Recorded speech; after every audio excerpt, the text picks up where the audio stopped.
नाशिकमध्ये आदिवासी बांधव रस्त्यावर उतरलेत। आदिवासी संघटनांच्या वतीने नाशिक मुंबई महामार्गावरती रास्ता रोको सुरू आहे। घोटी परिसरात आदिवासी आंदोलक एकवटलेत। धनगर समाजाला आदिवासी प्रवर्गातून आरक्षण देण्यास आंदोलकांचा तीव्र विरोध आहे। दरम्यान आंदोलनाच्या पार्श्वभूमीवर पोलिसांचा मोठा फौजफाटा तैनात करण्यात आलेला आहे।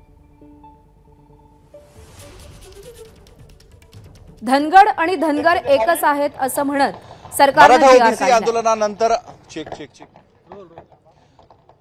मराठा ओबीसी आरक्षणाच्या मुद्द्यावरनं सरकारची डोकेदुखी वाढलेली असतानाच आता धनगर आणि आदिवासी यांच्या आरक्षणामुळे देखील राज्यामध्ये आंदोलनाला सुरुवात झालेली आहे।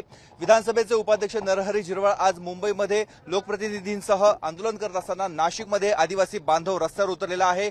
घोटी टोल नाका परिसरामध्ये हे सर्व आंदोलक आता रस्त्यावर उतरलेले आहेत। त्यांनी रस्ता रोको केले आहेत आणि दोन्ही बाजूची वाहतूक यांनी थांबवलेली आहे। जोरदार सरकारच्या विरोधामध्ये घोषणाबाजी देखील सुरू झालेली आहे। घोषणाबाजी करतायत, एकीकडे मुंबईत आपले नेते आंदोलन करतात। आपण इकडे या राज्याचं इतकं दुर्दैव आहे, संविधानिक पद असलेला उपाध्यक्ष हे आता नरहरी झिरवाळ साहेब यांना स्वतः रस्त्यावर यावं लागतंय। ही अक्षरशः निंदनीय गोष्ट आहे। त्या घटनेचा निषेध करतो।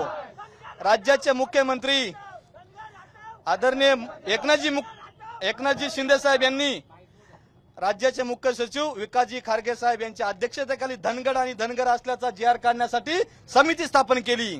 ती समिती तात्काळ बरखास्त करावी, कारण ओराव जी जमात आहे तिची उपजमात धांगड आहे।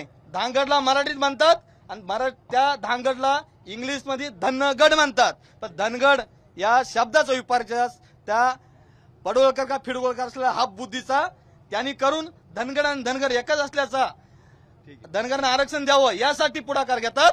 त्या गोष्टीचा आम्ही निषेध करतोय। आज रस्त्यावर उतरलोय आणि जर या रस्ता रोको आंदोलनाची दखल घेतली नाही येणाऱ्या काळामध्ये या मिंदे फसवणूक अजितदादा या जातीवादी हुकुम सरकारला माझं आव्हान आहे। तुम्ही मला एक सांगा, तुम्ही आता रस्त्यावर उतरलेले आहेत, हे आंदोलन किती दिवस चालू ठेवणार आहात आणि पुढची त्याची भूमिका काय राहणार आहे? आम्ही हे आंदोलन असंच अविरत चालू ठेवणार आहे, कारण की सरकारला आमचा इशारा आहे का ही आंदोलनाची वेळ का बरं आली आदिवासी समाजावर। तुम्ही एकीकडे एका समाजाला असं सांगता, एका समाजाला, पण संविधानाने त्यांना ते सुप्रीम कोर्टाचा निर्णय त्याची एक अवमान करत आहे मुख्यमंत्री। आमचा हा इशारा आहे आणि मुख्यमंत्र्यांनी याची दखल घ्यावी आणि आंदोलन तीव्र करण्यात येईल।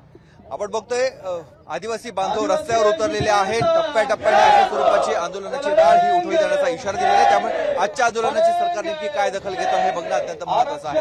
कॅमेरामॅन किरण कटारेसह मुकुल कुलकर्णी, एबीपी माझा, घोटी। एबीपी माझा, उघडा डोळे बघा नीट।